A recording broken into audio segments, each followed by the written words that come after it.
All right, welcome back to my propagation table. I'm going to be transplanting some bell peppers, and what I have over here are some strawberries. So today I'm going to be using, obviously if you've been watching the channel, I use a bunch of different soils, but I've had some really great results with the Fox Farm Ocean Forest.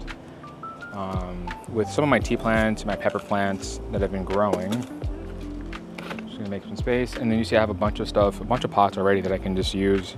This is the good thing, if you are really into gardening, you can save your plastic pots and then just use them to transplant for other projects in the future. Ooh, and it is hot. It's probably like 90 something degrees here in South Florida, but this is what the bag looks like. I ended up buying this for like 16 bucks at a hydroponic store. Usually those kind of stores, they cater towards, growing some other greenery, but they also do cater towards growing additional plants in pots and whatever other means you need. I think I'm gonna put them in 1 gallon pots to start off with. I don't wanna use too much soil for some of these strawberries. If you have pots laying out, it's usually a good idea just to sort of shake them out, because sometimes you might find other things living inside here and you don't want to necessarily be startled while you're working on your project.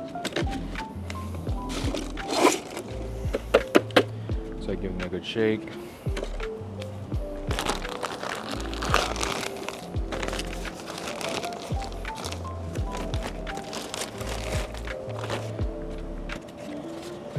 And usually, what some people do is they get like a trowel or a shovel or something to scoop the soil into, but it's not necessarily needed, especially if you have a table or something to put the soil on top of, so you're working at a higher elevation.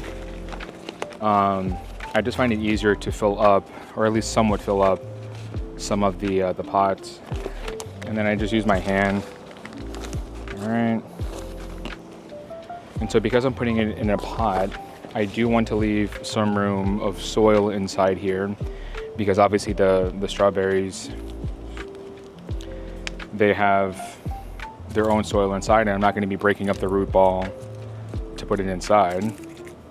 Just throw some of the dead leaves. Normally you want to be able to plant at least to the height of where the strawberry is, so I should be good. I'll either take out some more soil or keep it as it is. Let's see. So that's a little bit above the pot. So just, all right. And so it's a little bit, it's about at grade. It's about level with the pot. And then what I'll do is I'll just backfill. This is where you probably could use a trowel to make it easier,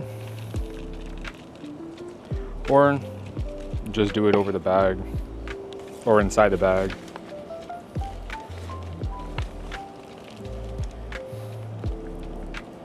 One other thing I forgot to do, but I'm doing now, is I'm just breaking up the root ball on the bottom just so it can catch, just so the roots can catch a little bit easier.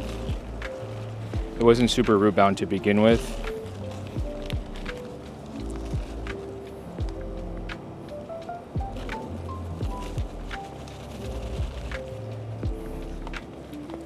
Alright, and that's 1 strawberry done. Put this back in here. So the other thing that you might be asking yourself, well, what are these trays for? So these trays are for, I believe, 10 by 20 plugs or cells. But what I often use them for is for plants to absorb the water from underneath. That way I don't always have to continuously worry about watering it. And then because I'm in South Florida, I also have these little mosquito nuggets. You might have seen them online, but I put this inside here just to prevent mosquitoes from having the larva harvest and become actual mosquitoes. So that's what that nugget is in there for. But for something like this, my trays, when I have a bunch of plants inside here, they absorb the water within like 2 to 3 days, which means I don't have to come back out here and hand water them. So it's a little quick set it and forget it. You do want to monitor how much rain you're going to be getting if you're using something like these trays. And that's just because your plants can drown essentially if there is too much water and they can't breathe. So when there is a heavy rain, I usually come out the next day and drain the trays, and then fill it up with a little bit of water, and then put them back in. And then I think the other thing that I've noticed as well, when you have the plant, or when you have the soil absorb the water from the bottom, you're not necessarily losing so much soil because it's not really working against gravity. Because when you do water it, the soil tends to drop down and stuff like that. But for this, I press it down, not super firmly to compact it, but just nice, and then it's able to absorb the water a little bit easier without me having so much of a loss of the soil that I put in. An advantage of either propagating your own strawberries or going to a local nursery is that you can buy these strawberries for sometimes like $1 or even 50 cents. They sell like these big trays, almost like the 10 by 20 tray here, and you can get them all for $1. And then these strawberries are going to last forever because they're going to start reproducing, and then I can have an endless supply of strawberry plants, not necessarily strawberries. And then also, because you're doing it inside the bag, like I'm transplanting, and you're not necessarily wasting so much soil going elsewhere, either on your table or into the garden, because we all know at the end of the day it's not cheap and it's not necessarily free unless you grow it or make your own soil. But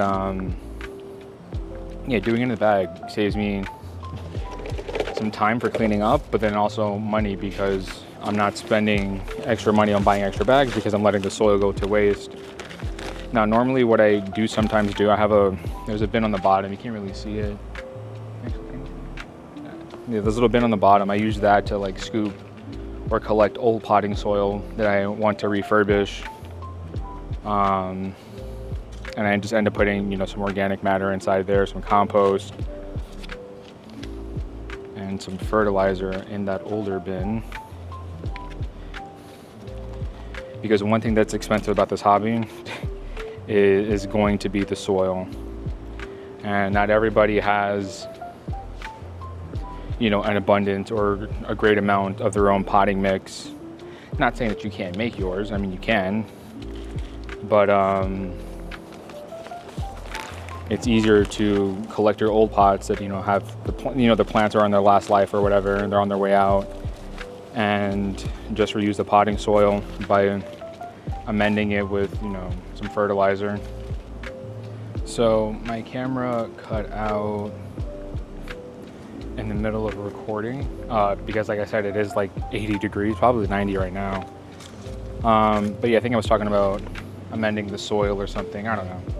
But here, the strawberries are done. We have 2, 4, 6. One is obviously looking a lot better than the rest of them, but hopefully they all can catch up. I think I might, just to give a bit of a kickstart, I might water from the top as opposed to just having it absorb from the tray. And that's probably best because I can't really fit all of these pots in here equally. Because in order for the tray to essentially work, they all need to be on the bottom of the tray where they can absorb the water. And it doesn't look like this is the case. I'm going to pull my hose. So I don't really want to drench it too much. I just want the water to sort of seep in, settle down some of the soil. And then what I'll do is I'll fill the tray up a quarter of the way. And what's going to happen is the water's going to drain out. The water level inside the tray is probably going to rise. But over the next few days, as the plant grows and the soil dries out, it'll start to absorb some of the water for these strawberry plants. And just so you can get a better look.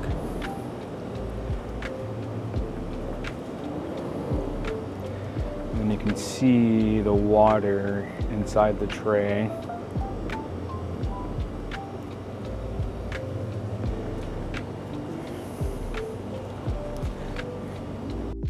All right, well, because my pocket camera overheated, I just want to show you guys, I planted the sweet bell peppers in the Fox Farm potting soil.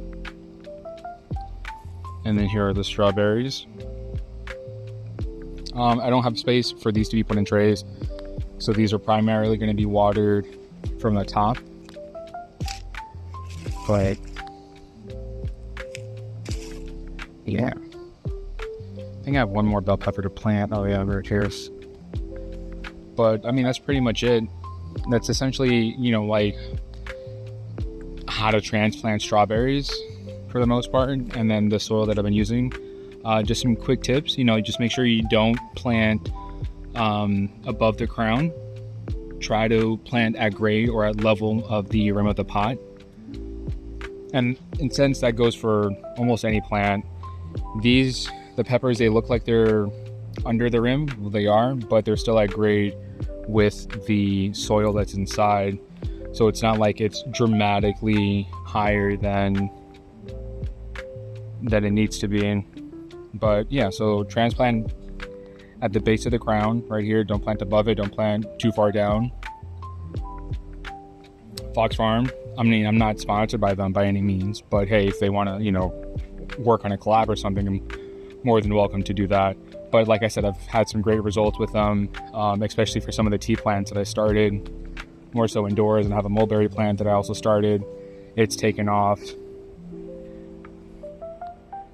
But yeah, let's grow.